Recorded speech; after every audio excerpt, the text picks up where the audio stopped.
Hello दोस्तों, मैं विवेक शर्मा बायोकोडम के ऑनलाइन क्लासेस में आप सभी का स्वागत है।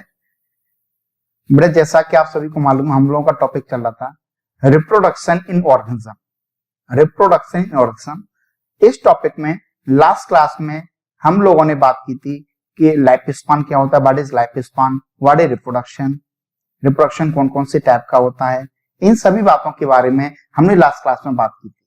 लास्ट में हमने लोगों ने देखा था कि asexual reproduction and sexual reproduction दोनों में क्या डिफरेंस है। एसेक्सुअल रिप्रोडक्शन और सेक्सुअल रिप्रोडक्शन दोनों में क्या बेसिक डिफरेंस है, ये हमने बात की थी। जो विद्यार्थी लास्ट क्लास को नहीं ले पाए हैं वो प्लीज पहले लास्ट क्लास को ले लें, उसके बाद आगे की क्लास को देखें तो उनको ज्यादा अच्छा समझ में आएगा।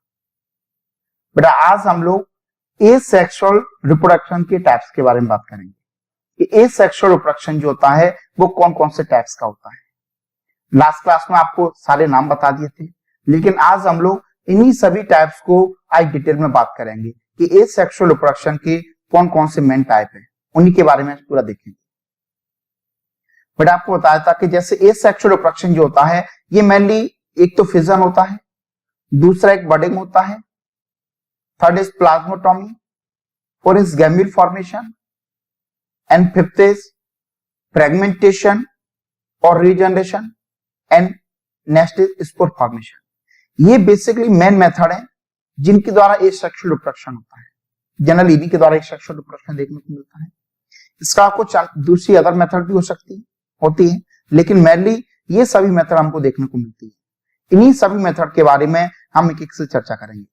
रटना नहीं है, क्लास में बिल्कुल अटेंशन के साथ बैठे है ना, सारी चीजें आपको समझ में आएंगी, कहीं कोई दिक्कत आने वाली नहीं है, बस सारी चीजों को अच्छे से सुने। पहली मेथड का नाम है बाइफिजन। पहली मेथड बाइफिजन। फिजन का मीन्स होता है डिवाइड हो जाना। ये जो फिजन की मेथड है ये बेसिकली जो यूनिसेलुलर ऑर्गेनिज्म होते हैं उनके अंदर प्रेजेंट होती है। फिजन जो है ये मेनली यूनिसेलुलर ऑर्गेनिज्म के अंदर प्रेजेंट होती है। ध्यान रखना, यूनिसेलुलर में कौन आता है, यूनिसेलुलर में मेनली आते हैं हमारे monerans and protozoa. Monera and protozoa ये जो दोनों किंगडम है इसके अंदर मेनली कौन से आते हैं, यूनिसेलुलर ऑर्गेनिज्म आते हैं। लिखा हुआ है it is the most common method और प्रोडक्शन इन प्रोटोजोन्स। साथ में मोनेरन्स भी आते हैं। मोनेरन्स एंड प्रोटोजोन्स दोनों के अंदर मेनली फिजन प्रेजेंट होता है। इन दिस मेथड, इसमें होता क्या है, इस वाले मेथड में क्या होता है पहले समझ लें। जैसे सेल है, वो सेल का जो न्यूक्लियस है वो न्यूक्लियस सबसे पहले डिवाइड होगा और पेरेंटल न्यूक्लियस से डॉटर न्यूक्लियाई का फॉर्मेशन होता है। देन उसके बाद उसके जो साइटोप्लाज्मिक एलिमेंट है वो कंप्लीटली डिवाइड होते हैं और पेरेंट सेल से डॉटर सेल का फॉर्मेशन हो जाता है। पेरेंट सेल के द्वारा डॉटर सेल का क्या हो जाएगा, फॉर्मेशन हो जाएगा। तो याद रखना है सबसे पहले न्यूक्लियस का डिवीजन होगा, पेरेंट्स न्यूक्लियस से डॉटर न्यूक्लियाई का फॉर्मेशन होगा, देन उसके बाद साइटोप्लाज्म में जितने भी एलिमेंट्स हैं उन सभी का डिवीजन होगा, सब में साइटोप्लाज्म का डिवीजन होगा। उसके बाद पेरेंट सेल से डॉटर सेल का फॉर्मेशन हो जाता है। देख सकते हैं in this method nucleus and cytoplasmic element completely divided and to form small daughter cells. इसमें स्मॉल डॉटर सेल्स का फॉर्मेशन आता है। जो फिजन की प्रोसेस है ये मेनली टू टाइप्स की है। First is binary fission and second is multiple fission. याद रखना है बाइनरी फिजन, बाई मतलब टू, यानी एक सिंगल पेरेंट सेल के द्वारा टू डॉटर सेल का फॉर्मेशन होगा। एक सिंगल पेरेंट सेल से टू डॉटर सेल का फॉर्मेशन होगा। और मल्टीपल फिजन एक सिंगल पेरेंट सेल से मेनी डॉटर सेल का फॉर्मेशन होता है। मेनी डॉटर सेल्स का क्या होगा, फॉर्मेशन होगा। तो ये बेसिक डिफरेंस है binary fission and multiple fission में। बाइनरी फिजन में एक बार फिर से सुने, सिंगल पेरेंट सेल से टू डॉटर सेल का फॉर्मेशन होगा एंड मल्टीपल फिजन में सिंगल पेरेंट सेल से मेनी डॉटर सेल का फॉर्मेशन होता है। बाइनरी फिजन मेनली जो होता है ये फेवरेबल कंडीशन में होता है। It is the simplest method, देखें ध्यान से, it is the simplest method of asexual reproduction. ये सबसे सिंपलेस्ट मेथड है। ये कौन सी कंडीशन में होता है, फेवरेबल कंडीशन में। ये मेनली फेवरेबल कंडीशन में देखने को मिलता है। बाइनरी फिजन में होता क्या, ध्यान से सुने, सबसे पहले सेल का न्यूक्लियस डिवाइड होगा। कौन सी प्रोसेस से, मेनली सेल डिवीजन है। कौन सी प्रोसेस से होगा, एमाइटोसिस के द्वारा। न्यूक्लियस एमाइटोटिकली डिवाइड होता है। Nucleus divide a mitotic into the two cell followed by the division of the cytoplasm, then उसके बाद कौन सा डिवीजन होगा, साइटोप्लाज्म का डिवीजन होगा, और फाइनली एक सिंगल पेरेंट सेल से टू डॉटर सेल का फॉर्मेशन हो जाता है, एक सिंगल सेल से टू डॉटर सेल का फॉर्मेशन हो जाता है। अब इसमें ध्यान रखने वाली बात है कि सबसे पहले न्यूक्लियस का डिवीजन हो गया, पेरेंट्स न्यूक्लियस से डॉटर न्यूक्लियस का फॉर्मेशन हो गया, लेकिन अब जो साइटोप्लाज्म का डिवीजन होगा वो सेल के कौन से प्लेन से होता है, साइटोप्लाज्म की डिवीजन का कौन सा प्लेन है, on the basis of plane of division binary fission में भी फॉलोइंग टाइप्स, जो एसेक्सुअल बाइनरी फिजन है ये कई टाइप का हो सकता है, जैसे अपन देख सकते हैं।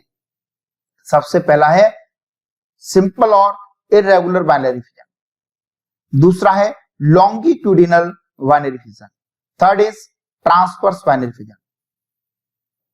बेटा तीनों को ध्यान से सुनना है, फर्स्ट इज सिंपल और irregular binary fission, second is longitudinal and third is transverse binary fission.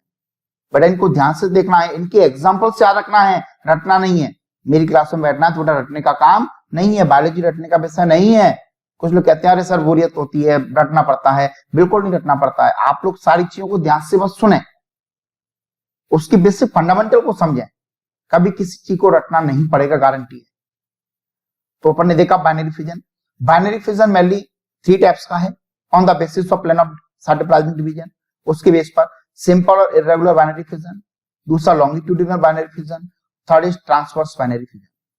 Simple और इरेगुलर ये अपन देख सकते हैं, ये सिंपल और इरेगुलर बाइनरी फिजन जैसे अपन देख सकते हैं लाइक अमीबा है, अमीबा में सबसे पहले ये इसका न्यूक्लियस है, ये इसका जो न्यूक्लियस है ये न्यूक्लियस इलोंगेटेड हो गया, न्यूक्लियस इलोंगेटेड हो गया, और न्यूक्लियस इलोंगेटेड होने के पश्चात ये डिवाइड हो गया, और डिवाइड होकर के टू डॉटर न्यूक्लियाई का फॉर्मेशन हो गया। ये टू डॉटर न्यूक्लियाई, ये डॉटर न्यूक्लियाई और ये डॉटर न्यूक्लियाई, इसका फॉर्मेशन होगा। देन इसके बाद इसके साइटोप्लाज्म का डिवीजन होगा। साइटोप्लाज्म का जो डिवीजन है ये किसी भी प्लेन से हो सकता है, किसी प्लेन से हो सकता है, लेकिन जो इलोंगेटेड न्यूक्लियस होगा उसके राइट एंगल से होगा, उसके राइट एंगल से देख सकते हैं। जो इलोंगेटेड न्यूक्लियस है उसके राइट एंगल से इसके साइटोप्लाज्म का डिवीजन होगा। देख सकते हैं ये इलोंगेटेड न्यूक्लियस है, इसका राइट एंगल। अगर इलोंगेटेड न्यूक्लियस इस तरीके से होता तो राइट एंगल कुछ इस तरह बनता, यानी जो इलोंगेटेड न्यूक्लियस है उसके राइट एंगल से होगा। क्लियर बेटा तीसरी बात?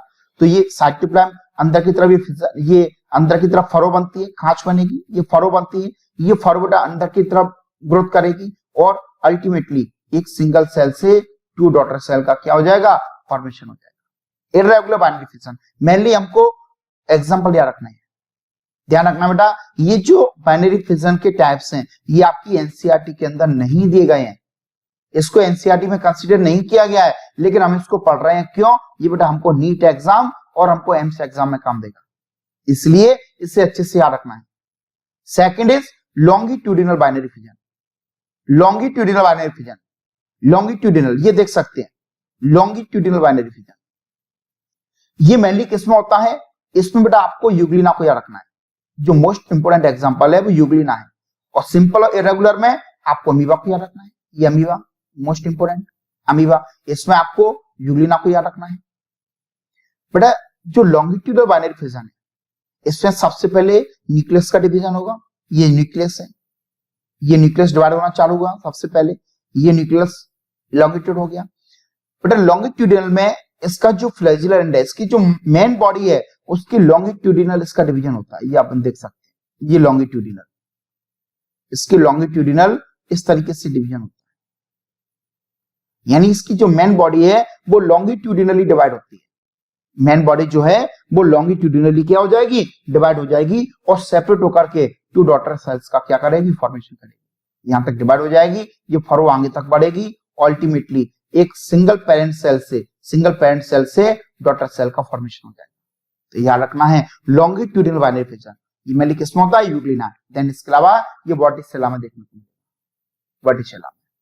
Third is transverse binary fission, transverse binary fission बेटा इसमें जो साइटोप्लाज्म का डिवीजन है, साइटोप्लाज्म जो डिवाइड होता है वो बेसिकली ध्यान रखना है बेटा, ये डायग्राम में देखें, ये ट्रांसवर्स बाइनरी फिजन, इसमें क्या होता है, इसकी जो मेन बॉडी होती है उसके ट्रांसवर्स प्लेन से होगा डिवीजन, जैसे ये इसकी मेन बॉडी है, ये इसकी मेन बॉडी है, इस मेन बॉडी के ट्रांसवर्सली इस तरीके से डिवाइड होगा। ये जो फरो बन रही है, देखो ये फरो का फॉर्मेशन हो गया, ये फरो का फॉर्मेशन हो गया, और अल्टीमेटली ये फरो अंदर की तरफ बढ़ती चली गई, और अल्टीमेटली फाइनली एक सिंगल डॉटर सेल से 2 डॉटर सेल का क्या हो गया, फॉर्मेशन हो गया। बेटा ये मेनली किसमें प्रेजेंट होता है, पैरामीशियम के, याद रखना है पैरामीशियम मोस्ट इंपोर्टेंट एग्जांपल है पैरामीशियम। बेटा इसके अलावा प्लेनेरिया में भी देखने को मिल जाता है, बैक्टीरिया सेल में भी देखने को मिल जाएगा, डायटम्स के अंदर भी देखने को मिल जाएगा। लेकिन आपको मेनली प्लेनेरिया को पैरामीशियम को याद रखना है, ये मोस्ट इंपोर्टेंट है, क्वेश्चन पूछे आता है। क्वेश्चन बेटा एग्जाम में, नीट एग्जाम, एम्स एग्जाम के अंदर पूछे जा सकता है कि ट्रांसफर फिजन प्रेजेंट इन, बेटा इसमें एग्जांपल्स दिए होंगे, अब हमको देख बेटा सही आंसर को टिक करना है। पैरामीशियम मोस्ट इंपोर्टेंट एग्जांपल है। थोड़ा बात समझ में आई, बाइनरी फिजन क्या होता है, एक सिंगल सेल डिवाइड होकर के 2 डॉटर सेल का फॉर्मेशन करती है। On the basis of plane of cytoplasm division, ये मेनली 3 टाइप्स का होता है, सिंपल और इरेगुलर, सेकंड लॉन्गिट्यूडिनल, और third is transverse binary fission. बेटा हम लोग बात करेंगे मल्टीपल फिजन के बारे में। मल्टीपल फिजन ये आप देख सकते हो, ये मेनली मल्टीपल फिजन है। मल्टीपल फिजन, बेटा मल्टीपल फिजन जो होता है याद रखना है, ये मेनली अनफेवरेबल कंडीशन में होता है। मल्टीपल फिजन जो होता है ये बेटा याद रखना है मेनली कौन सी कंडीशन में होगा, अनफेवरेबल कंडीशन में। It take place during unfavourable condition, mainly unfavourable condition में होता है। याद रखना इसमें होता क्या है, सबसे पहले इसका जो न्यूक्लियस है वो डिवाइड होता है, और न्यूक्लियस मेनी टाइम्स डिवाइड होगा, और मेनी डॉटर न्यूक्लियाई का फॉर्मेशन करता है। एक सिंगल न्यूक्लियाई, एक सिंगल सेल के अंदर single nuclei many times division करता है और मेनी डॉटर न्यूक्लियाई का फॉर्मेशन करता है। जैसे आप समझ सकते हैं, जैसे ये एक सिंगल सेल है, ये इसका न्यूक्लियाई है, ये न्यूक्लियाई सबसे पहले डिवाइड होकर बेटा 2 डॉटर न्यूक्लियाई का फॉर्मेशन करेगा। बेटा अभी इसके साइटोप्लाज्म का डिवीजन नहीं हुआ, याद रखना है। अब ये जो दोनों डॉटर न्यूक्लियाई हैं ये अगेन फिर से डिवाइड होंगे, और 2 डॉटर न्यूक्लियाई के द्वारा 4 डॉटर न्यूक्लियाई का फॉर्मेशन होता है। अब ये जो डॉटर न्यूक्लियाई है फिर से डिवाइड होंगे, देन 8 डॉटर न्यूक्लियाई का फॉर्मेशन होगा। ये डॉटर न्यूक्लियाई फिर से डिवाइड होंगे, यानी इसमें बहुत सारी डॉटर न्यूक्लियाई का फॉर्मेशन होता है। बेटा जो ईच डॉटर न्यूक्लियाई है ये अपने सराउंडिंग एक साइटोप्लाज्म का बिट जो है वो कवर कर लेता है, एक साइटोप्लाज्म की बिट को अपने सराउंडिंग कवर कर लेता है। बेटा देन इसके पश्चात इसकी ये जो मेम्ब्रेन है, ये जो बाहर की जो आउटर मेम्ब्रेन है, इसकी जो लेयर्स है ये रैप्चर हो जाती है, और रैप्चर हो जाके है ना जो डॉटर न्यूक्लियाई है वो एक सेल का फॉर्मेशन करके इससे रिलीज हो जाते हैं, और अपनी सेपरेट लाइफ एक्टिविटीज को शो करते हैं। ध्यान रखना है, the nucleus of the cell undergoes division to produce many daughter nuclei. उससे बहुत सारे डॉटर न्यूक्लियाई का फॉर्मेशन होता है। Each nucleus is then surrounded by a bit of protoplasm, एक प्रोटोप्लाज्म की बिट के द्वारा उसके पोर्शन के द्वारा कवर हो जाते हैं, and thus many daughter cells are form. बहुत सारी डॉटर सेल्स का क्या होता है, फॉर्म हो जाता है। The daughter cells become free on the parent cell, parent cell से फ्री हो जाती है, and start their life activities, और लाइफ एक्टिविटीज को स्टार्ट कर देती है। ये जो रिप्रोडक्शन है ये याद रखना है बेटा, मेनली अमीबा को याद रखना है एक तो आपको, दूसरा याद रखना है प्लाज्मोडियम। ये मोस्ट इंपोर्टेंट एग्जांपल है प्लाज्मोडियम एंड अमीबा। बेटा इसके अलावा ये हमको मोनोसिस्टिस एंड वर्टिसेला के अंदर भी देखने को मिलेगा, मोनोसिस्टिस के अंदर देखने को मिलेगा, वर्टिसेला के अंदर देखने को मिलेगा। लेकिन मोस्ट इंपोर्टेंट एग्जांपल कौन सा है, अमीबा एंड प्लाज्मोडियम। इन दोनों को अच्छे से याद रखना है, भूलना नहीं है, ये आपको होमवर्क है। बेटा अपन लोग नेक्स्ट प्रोसेस इस सेक्सुअल रिप्रोडक्शन की बात करेंगे। Second is budding. First bit अपन ने पूरी देखी बाय फिजन, एंड सेकंड के बारे में बात करेंगे बाय बडिंग। बेटा बडिंग की प्रोसेस कैसे होती है याद रखना है, ध्यान रखना है। बडिंग जो है ये मेनली ईस्ट एंड हाइड्रा के अंदर प्रेजेंट होती है। ये देख सकते हैं ये ईस्ट का डायग्राम है, बेटा ये hydra. East and hydra mainly दोनों के अंदर बडिंग की प्रोसेस प्रेजेंट होती है। दोनों ही बहुत ही मोस्ट इंपोर्टेंट एग्जांपल है, याद रखना है। बडिंग के अंदर ईस्ट को एंड हाइड्रा को याद रखना है। बेटा अपन ईस्ट के अंदर देख सकते हैं, बेटा ये ईस्ट सेल है। बेटा रीडिंग बाद में करेंगे, पहले अपन को याद करना है, उस पर ध्यान ना दें, अपन पहले डायग्राम पर फोकस करेंगे। अपन को मालूम है ये ईस्ट का डायग्राम है। Yeast cell is a single fungal cell, single unicellular fungal, unicellular fungi होते हैं। ईस्ट क्या होते हैं? यूनिसेलुलर फंजाई होते हैं, इसको याद रखना है। ये जो इसमें सबसे पहले ईस्ट सेल में डिवीजन होता है, याद रखना है, इसमें अनइक्वल सेल डिवीजन होता है, अनइक्वल सेल डिवीजन होता है। सबसे पहले इसका जो न्यूक्लियस से डिवाइड होगा, ये डिवाइड होना चालू हो गया ये, और साथ ही साथ इसमें अनइक्वल सेल डिवीजन होता है, यानी इसका जो एक छोटा सा प्रोटोप्लाज्म का बिट है, ये ऊपर की तरफ एक प्रोसेस बना लेता है, ये प्रोसेस बन जाती है।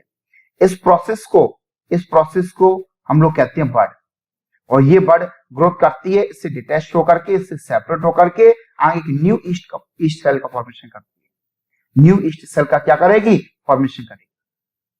बेटा सेम इसी प्रकार से हाइड्रा है। हाइड्रा की बॉडी से कोई एक एक्स्ट्रा प्रोसेस निकलेगा, ये बेटा इसकी बॉडी से एक्स्ट्रा प्रोसेस निकला हुआ है। ये जो एक्स्ट्रा प्रोसेस है, ये एज ए बड की तरह काम करता है, ये बड की तरह काम करेगा। ये जो बड है बेटा, इसी पेरेंट्स बॉडी से अपना क्या करती है? न्यूट्रिशन लेती है। इसी पेरेंट्स बॉडी से अपना क्या करेगी? न्यूट्रिशन लेगी, और न्यूट्रिशन लेकर के ये अपनी ग्रोथ करती है। और ये जो बड है बेटा, ये बड अल्टीमेटली ग्रोथ करती है, और ग्रोथ करते करते ये जो बड ग्रोथ करेगी, और लास्ट में एक यंग हाइड्रा का फॉर्मेशन करती है। ये जो हाइड्रा है, न्यू हाइड्रा है, ये अपनी पेरेंट्स की बॉडी से यहां से सेपरेट हो जाएगा, इससे डिटैच हो जाएगा, और एक न्यू हाइड्रा का फॉर्मेशन करेगा। न्यू हाइड्रा का क्या करेगा? फॉर्मेशन करेगा। ध्यान रखना है, बहुत ही इंपोर्टेंट प्रोसेस है बडिंग की। किसके अंदर? ईस्ट एंड हाइड्रा दोनों को याद रखना है। इन दिस प्रोसेस, देखो आप पढ़ के देखें, in this process of budding small outgrowth from the body of animal come out is known as bud. इसी को क्या कहते हैं? बड कहते हैं। बड को याद रखना है। Bud is supported by the parents body. ये बड किसके द्वारा सपोर्टेड होती है? पेरेंट्स बॉडी के द्वारा। देखो ये बड यहाँ पर अटैच है पेरेंट्स बॉडी से, ये भी अटैच है, ये अपन देख सकते हैं। ये बड जो है वो पेरेंट्स बॉडी से अटैच है, and it ultimately develop and lead into a new individual when it become fully mature. जब पूरी तरह से मैच्योर हो जाती है, it gets detached from the body of parents. Parents की बॉडी से सेपरेट हो जाती है, and lead an individual life. उसकी खुद की इंडिविजुअल क्या होती है? लाइफ होती है। बेटा ये मेनली हमको है ना स्पंजेस के अंदर भी देखने को मिलेगा। सीलेंटेड बेटा अपन हाइड्रा को देखा, ईस्ट को याद रखना ही है, बहुत ही इंपोर्टेंट है। बेटा फ्लैट बॉम्ब लाइक प्लेनरी बारा के अंदर भी देखने को मिल जाता है। लेकिन सबसे जो मोस्ट इंपोर्टेंट एग्जांपल है, अपन को ईस्ट को और हाइड्रा को याद रखना है, इनको नहीं भूलना है। तो अपनी दो प्रोसेस हो गई। फर्स्ट अपन ने देखा फिजन के बारे में, एंड सेकंड इज बडिंग। बेटा नेक्स्ट प्रोसेस के बारे में बात करेंगे, बेटा गैम्यूल फॉर्मेशन। बाय गैम्यूल फॉर्मेशन बहुत इंपोर्टेंट है बेटा। इसमें मेनली बेसिकली आपको एग्जांपल याद रखना है। गैम्यूल का जो फॉर्मेशन होता है, ये मेनली स्पंजेस के अंदर देखने को मिलेगा। ये स्पंजेस है, स्पंजेस के अंदर हमको मेनली गैम्यूल का फॉर्मेशन देखने को मिलेगा। नीट एग्जाम में क्वेश्चन पूछा जा सकता है, आपकी एनसीईआरटी में मेंशन है कि गैम्यूल का फॉर्मेशन किसमें होता है? स्पंजेस में। एग्जांपल याद रखना है बेटा। गैम्यूल्स होते क्या है? What is the gemmules? बेटा गैम्यूल्स जो है ना, ये एक सेल का ग्रुप ऑफ सेल है। ये ग्रुप ऑफ सेल आपको दिख रहा है, ये ग्रुप ऑफ सेल है, ये ग्रुप ऑफ सेल है जो कि अपने सराउंडिंग, इसी ग्रुप ऑफ सेल को कहते हैं गैम्यूल। गैम्यूल या स्टेटोब्लास्ट कहते हैं, गैम्यूल्स और स्टेटोब्लास्ट कहते हैं, जो कि अपने सराउंडिंग स्पाइनस, जो कि अपने सराउंडिंग स्पाइनस काइटिनस कवर के द्वारा कवर होता है। काइटिनस कवर इसके अंदर प्रेजेंट होता है, इसके सराउंडिंग, जो कि इसको कवर करके रखेगा। और जब फेवरेबल कंडीशन आती है, तो ये सेल ग्रोथ करके न्यू स्पंजेस का फॉर्मेशन करती है। ये जो सेल्स है, ये ग्रोथ करके न्यू स्पंजेस का फॉर्मेशन करती है। जो देख सकते हैं, in certain metazoans like fresh water sponges से याद रखना है। Asexual reproduction take place by the formation of peculiar bodies called gemmule। ये gemmule और बेटा स्टेटोब्लास्ट, इन्हीं के द्वारा बेटा इसमें क्या होता है? asexual reproduction में भी देखने को मिलेगा। बेटा नेक्स्ट प्रोसेस के बारे में बात करेंगे, बाय फ्रेगमेंटेशन और रीजनरेशन। नेक्स्ट प्रोसेस है बाय फ्रेगमेंटेशन और रीजनरेशन। बेटा ये भी मोस्ट इंपोर्टेंट मेथड है। ये जो मेथड है, ये मेनली हमको हाइड्रा के अंदर देखने को मिलेगी, स्टारफिश के अंदर देखने को मिलेगी, प्लेनेरिया के अंदर देखने को मिलेगी, एकांटरमेटा में हाइड्रा, स्टारफिश, प्लेनेरिया। एग्जाम्पल याद रखना, सबसे पहले हमको एग्जाम्पल ही याद रखनी बेटा, इसमें मेनली एग्जाम्पल ही पूछे आते हैं, बाकी समझने के लिए प्रोसेस भी बहुत जरूरी है। एकेडमिक एग्जाम के पर्पज से साथ में प्रोसेस के बारे में भी जानना जरूरी है। तो बेटा नाम से क्लियर है, हमेशा वर्ड्स पर ध्यान दें, कभी रटने का प्रयास न करें, हमेशा वर्ड्स पर ध्यान दें तो आपको सारी चीज समझ में आ जाएगी। देखो बाय फ्रेगमेंटेशन, फ्रेगमेंटेशन और रीजनरेशन, बेटा मिस्टेक हो गया लिखने में थोड़ा सा, रीजनरेशन, रीजनरेशन बेटा दोनों प्रोसेस हमको देखने को मिलेंगे। बेटा फ्रेगमेंटेशन, जो फ्रेगमेंट है, जो बॉडी, जिस बॉडी का जो भी फ्रेगमेंट सेपरेट हो गया, टूट गया, मान के चलो ये प्लेनेरिया है, इसकी बॉडी कट हो गई या इसकी बॉडी को कट कर दिया गया, अगर इसकी बॉडी कट हो गई, इसकी बॉडी को कट कर दिया, तो जो ईच फ्रेगमेंट है, ये ईच फ्रेगमेंट फिर से रीजनरेट हो जाएगा, फिर से एक न्यू प्लेनेरिया का डेवलपमेंट करेगा। ये जो ईच फ्रेगमेंट है, ये फिर से एक न्यू प्लेनेरिया को डेवलप करेगा। जैसे अपन देख सकते हैं, ये इसके 3 सेगमेंट है, इसके तीनों पार्ट अलग हो गए। अपन देखते हैं ये जो प्लेनेरिया है, ये इसकी ओल्ड बॉडी है, और यहां बेटा ये न्यू बॉडी का फ्रेश फॉर्मेशन हो। ये जो इसकी ओल्ड बॉडी है बेटा, इसके दोनों साइड में, इसके दोनों साइड में ये ऊपर ये वाला पोर्शन और ये बेटा नीचे ये वाला पोर्शन, ये फिर से डेवलप हो गया। ये वाला जो सेगमेंट है बेटा, ये वाला, ये ऊपर वाला सेगमेंट फिर से डेवलप हो गया, ये ऊपर वाला बॉडी पार्ट फिर से डेवलप हो गया। यानी हाइड्रा, स्टार्फिश, प्लेनेरिया, इनकी बॉडी के कितने भी छोटे पार्ट्स कर दिए जाए, ये कितने भी पार्ट्स में डिवाइड हो जाए, कट हो जाए, बेटा इनका जो ईच पार्ट है ये फिर से डेवलप होकर के, फिर से डेवलप होकर, ये सेक्सुअली फिर से डेवलप होकर के अपनी बॉडी पार्ट्स को फिर से ग्रोथ कर लेगा, उसको फिर से बना लेगा। जैसा अपन देख सकते हैं, in this method the body of organism when divide into the pieces, then each part, ध्यान रखना बेटा, then each part to produce a new organism, each part से क्या बनेगा, न्यू ऑर्गेनिज्म बन जाएगा। It is the mode of asexual reproduction in which replacement of the body parts, replacement of body parts occurs by growth which has been lost, जो body parts lost हो चुके हैं वो फिर से ग्रोथ के द्वारा डेवलप हो जाएंगे। The forward is seen in the body of the sponges, किसमें देखने को मिलेगा, स्पंजेस में, हाइड्रा, स्टार्फिश, प्लेनेरिया, एकाइनोटर्प्स के अंदर ये सारी चीज प्रोसेस अपन को देखने को मिलेंगे। फिर भी बेटा हाइड्रा, स्टार्फिश और प्लेनेरिया तीनों एग्जांपल बहुत ही मोस्ट इंपोर्टेंट है, याद रखना है। बेटा नेक्स्ट मेथड के बारे में हम लोग बात करेंगे। नेक्स्ट मेथड है by spore formation, by spore formation. बड़ा ध्यान से सुना, ये बहुत ही इंपोर्टेंट मेथड है। सबसे पहली बात आती है व्हाट इज स्पोर्स। स्पोर्स होते हैं, स्पोर्स क्या होती है, स्पोर्स के बारे में जानना है। थोड़ा स्पोर्स क्या होते हैं, spores are minute unicellular thin walled structure होते हैं। Spores are minute unicellular thin walled structure होते हैं। माइन्यूट है, बहुत ही माइन्यूट है, minute unicellular thin walled structure होते हैं। बड़ा इन स्पोर्स को जैसे इनकी फेवरेबल कंडीशन आती है, ये स्पोर्स जर्मिनेट होते हैं और जर्मिनेट होने के पश्चात ये क्या करते हैं, एक न्यू ऑर्गेनिज्म को फिर से ग्रोथ करवाएंगे, उसको डेवलपमेंट करवाएंगे। बड़ा स्पोर्स जो हैं ये मेनली 2 टाइप्स के होते हैं, एक होते हैं जूस्पोर और मोटाइल जूस्पोर, और दूसरे होते हैं नॉन मोटाइल जूस्पोर। जूस्पोर और मोटाइल जूस्पोर का मींस होता है लाइक बेटा देखो ये स्पोर्स है, अगर इस स्पोर्स के ऊपर फ्लैजिला लगे हैं, स्पोर्स के ऊपर फ्लैजिला लगे हैं, थोड़ा ये कैसा हो जाएगा, मोटाइल जूस्पोर हो जाएगा। और जूस्पोर अगर बेटा इसमें फ्लैजिला नहीं है, इसके अंदर मोटिलिटी नहीं है, तो नॉन मोटाइल जूस्पोर हो जाएगा। जैसे बोला कि देख सकते हैं क्लेमाइडोमोनास के अंदर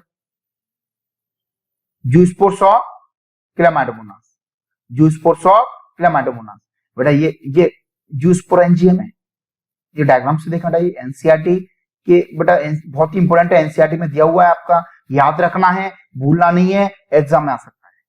बेटा ये जूस्पोरेंजियम है, इसके अंदर स्पोर्स का फॉर्मेशन हो गया, जूस्पोर्स का फॉर्मेशन हो गया, ये बेटा इससे रिलीज हो गए, ये जूस्पोर्स है, ये साइड अपन को दिख रहा है, ये जूस्पोर्स। बेटा इनके ऊपर ये फ्लैजिला लगे हुए हैं, ये इनके ऊपर फ्लैजिला लगे हुए हैं।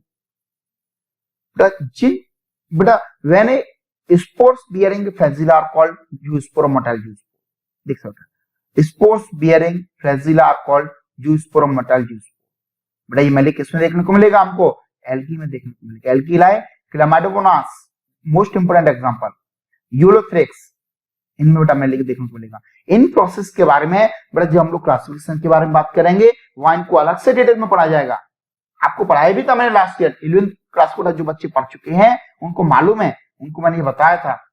जिन बच्चों ने नहीं पढ़ा है उनको फिर से देखने को मिलेगा। 11th क्लास में जब अपन क्लासिफिकेशन के बारे में बात करेंगे तो आपको ये फिर से देखने को मिलेगा। बड़ा spores without flagella are called non motility. जिन स्पोर्ट्स के ऊपर कोई फ्लैजिला नहीं होता है उन्हें नॉन मोर्टालिटी स्पोर्ट कहते हैं। बेटा ये मेनली एकाइनिड्स, इप्रेनोस्पोर, कॉनिडिया, हिप्नोस्पोर। बड़े देख सकते हैं कॉनिडिया, कॉनिडियन पेनिसिलियम बहुत ही मोस्ट इंपोर्टेंट है। कॉनिडियन पेनिसिलियम, बेटा पेनिसिलियम के अंदर कॉनिडिया का फॉर्मेशन होता है। ये बेटा कॉनिडिया जो है ये देखो बेटा ये सीक्वेंस में लगे हुए, लीनियर सीक्वेंस में लगे हुए कॉनिडिया, ये ग्रुप में लगे हुए। बेटा ये जिस फंगल आईपी के ऊपर अटैच होते हैं उस फंगल आईपी को कॉनिडियोफोर कहते हैं। फंगल आईपी को क्या बोलेंगे हम? कॉनिडियोफोर्स कहते हैं। बेटा कॉनिडिया का फॉर्मेशन किसमें होता है? पेनिसिलियम में होता है। पेनिसिलियम के अंदर मेनली कॉनिडिया का फॉर्मेशन होता है। बेटा एकाइनिड्स, इप्रेनोस्पोर, हिप्नोस्पोर ये मेनली हमको एल्गी के अंदर देखने को मिलती है। एल्गी के अंदर एक बेटा बाउचेरिया है। ये जो एल्गी है, बाउचेरिया एल्गी है, इनके अंदर मेनली एकाइनिड्स का फॉर्मेशन, इप्रेनोस्पोर, हिप्नोस्पोर, इनके द्वारा एसेक्सुअल रिप्रोडक्शन देखने को मिलेगा। थोड़ा याद रखना है कि जूस्पोर किस में बनते हैं, नॉन मोटाइल जूस्पोर किस में बनते हैं, दोनों के बारे में याद रखना है, एग्जांपल से याद रखना है। बेटा क्लेमाइडोमोनास को याद रखना है। क्लेमाइडोमोनास के अंदर जूस्पोर का फॉर्मेशन होता है। पेनिसिलियम के अंदर कॉनिडिया का फॉर्मेशन होता है। कॉनिडिया जो होते हैं बेटा ये ऐसे सीक्वेंस में लीनियर फॉर्म में लगे होते हैं। इनके बारे में बेटा याद रखना है अपन। क्लियर बेटा? तीसरी बात समझ में आ गई। थोड़ा इस क्लास में हम लोगों ने मेनली देखा कि एसेक्सुअल रिप्रोडक्शन जो होता है वो कौन कौन से टाइप का होता है। बेटा लास्ट क्लास के लिए आप लोगों का क्वेश्चन है, बेटा आप लोगों का होमवर्क है, आपको बताना है कि बडिंग की प्रोसेस मेनली किसमें होती है। लॉन्गिट्यूडिनल बाइनरी फिजन मेनली किसमें होता है। बेटा एसेक्सुअल रिप्रोडक्शन की कोई भी मेन दो प्रॉपर्टी आपको बतानी है। ये क्वेश्चन नोट कर लें। एसेक्सुअल रिप्रोडक्शन की कोई भी दो main property, longitudinal binary fission के एग्जांपल बताना है आपको कमेंट्स बॉक्स में। क्लियर बेटा? सर इसके अलावा आपको बताना है कि कॉनिडिया का फॉर्मेशन किसमें होता है, क्लेमाइडोमोनास में किस प्रकार के स्पोर्स बनते हैं। ये सारी चीजें आपको कमेंट्स बॉक्स में बताना है। इनके सभी एग्जांपलों को अच्छी से याद करके रखना है। कहीं भी दिक्कत आए, जो पोर्शन आपको कमजोर लगता है, जहां भी आपको दिक्कत लगती है, जिस पॉइंट में दिक्कत लगती है, उस पॉइंट को प्लीज कमेंट्स बॉक्स में जरूर बताएं, जिससे कि नेक्स्ट क्लास में आपके उस पॉइंट को पहले दोबारा से क्लियर कर दिया जाए।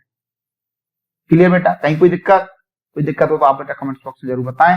अगली क्लास में हम लोग बात करेंगे बेटा वेजिटेटिव प्रोपेगेशन के बारे में कि what is the vegetative propagation, उसके कौन कौन से टाइप्स होते हैं। नेचुरल वेजिटेटिव प्रोपेगेशन होता है, आर्टिफिशियल वेजिटेटिव प्रोपेगेशन होता है, उसके बारे में हम लोग बात करेंगे। बेटा आप लोगों को क्लास पसंद आई हो तो बेटा प्लीज क्लास को सभी लोग चैनल को सब्सक्राइब करें, शेयर करें, लाइक करें, अपने साथियों को भेजें, जिससे कि बेटा वो भी इसी का फायदा ले सके। केवल अपने पास तक नहीं रखना है, इसको आगे भेजना है, जिससे कि सभी विद्यार्थी इसका लाभ ले सके। बेटा जैसे टॉपिक क्लियर होगा हम इसके बाद कंप्लीट होने के बाद इसकी प्रैक्टिस शीट लगाएंगे।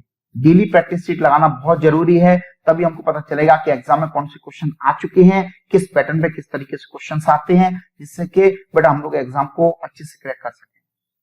क्लियर बेटा? अगली क्लास में बेटा अपन बात करेंगे वेजिटेटिव रिप्रोडक्शन के बारे में। Okay, thank you.